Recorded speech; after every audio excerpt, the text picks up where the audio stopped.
I guess this is the presentation that we'll probably tweak a little bit before Tuesday, but we're going to be presenting to Will Clipson, who's the technical director of the RSF.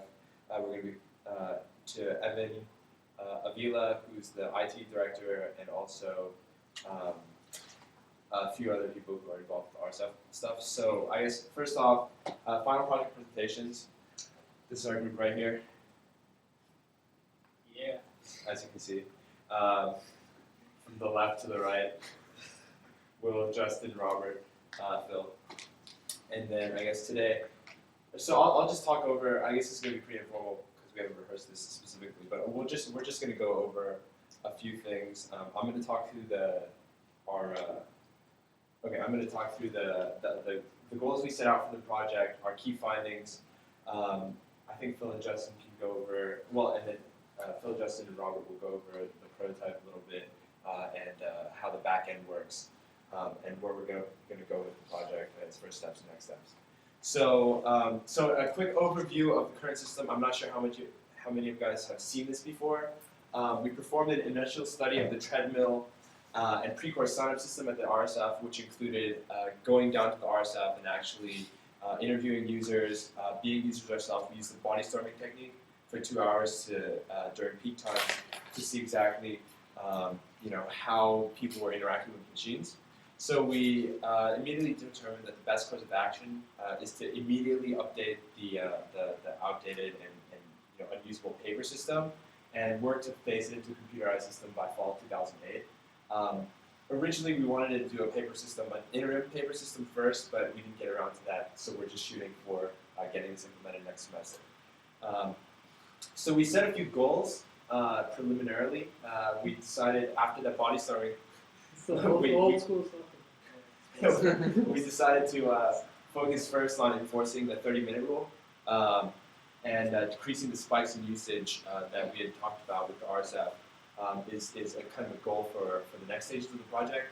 We came to a consensus between all the stakeholders, between Will, between the fit staff on the floor, that basically what we wanted to do was make sure that we could iterate this project so that the paper model is improved, right? And keep in mind that we're going to continue to add innovation to it. We're going to continue to add features that will satisfy more of the stakeholders.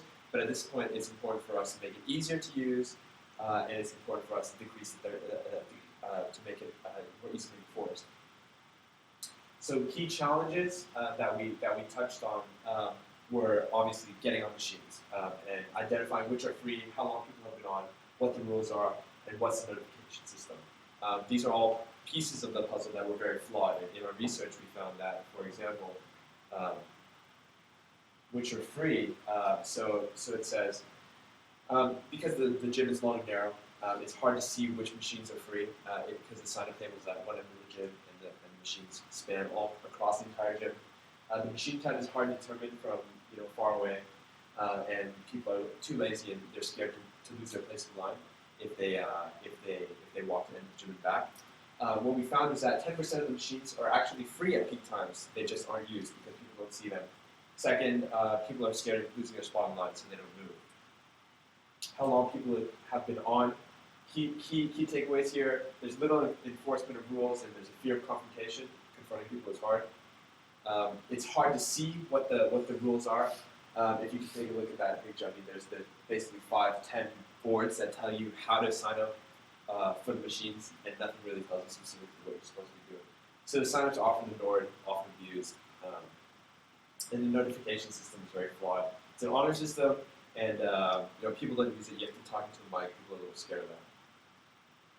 So key takeaways. So if we can inform users of free machines, we can immediately implement basically 10% increase in usage, which would satisfy the floor staff. Right? Users will try and follow the rules, even though the signs are unclear and hard to follow. So we can kind of leverage that.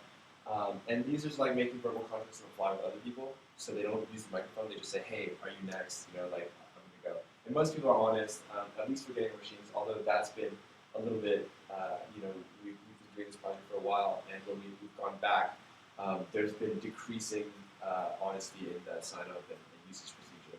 So I guess we're going to go through the slideware a little bit. The first thing are the flows here. So, what do you guys want to walk us through the flows? Or It'd be easier if you just do. oh yeah, okay. We can just do it through the UI. But in general, okay, so this is what we're going to be splitting to the RSF. We're going to show them an updated flows. This is the version 1 here that tells them exactly how the back end and front end works. And the back end specifically, Robert's going to.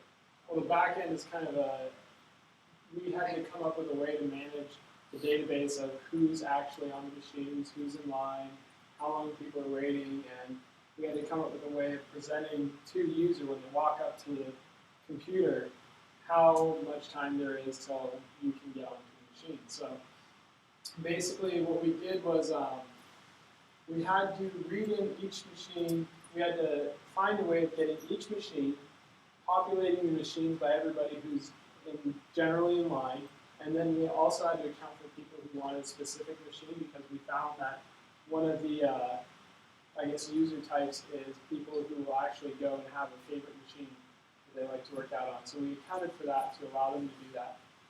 And so then we basically worked through populating all these machines, and at the very end, we get a wait time for each machine, so we can tell which machine's up next, which machine has the lowest wait time, and stuff like that. So, yeah, one of the key challenges here, going back to the flows, is that as you can see here, there's two different.